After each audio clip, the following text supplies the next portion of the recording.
حمد کی پڑھائی کرانے سے پہلے میں آپ کو بتاؤں گی کہ حمد کہتے کسے ہیں۔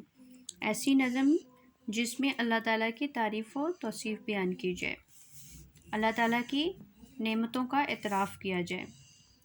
اس نظم حمد کے شاعر کا نام ہے اسماعیل میرٹھی۔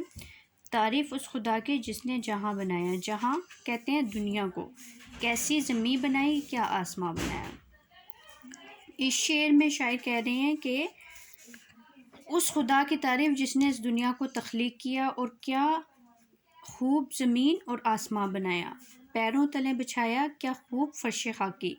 پیروں تلے سے مراد یہ ہے کہ ہمارے پیروں کے نیچے بچھایا کیا خوب فرش خاکی۔ فرش خاکی سے مراد ہے زمین، اور سر پہ لاجوردی ایک سائبہ بنایا۔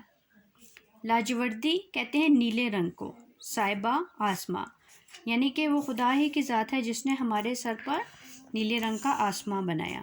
مٹی سے بیل بوٹے کیا خوش نما اگائے۔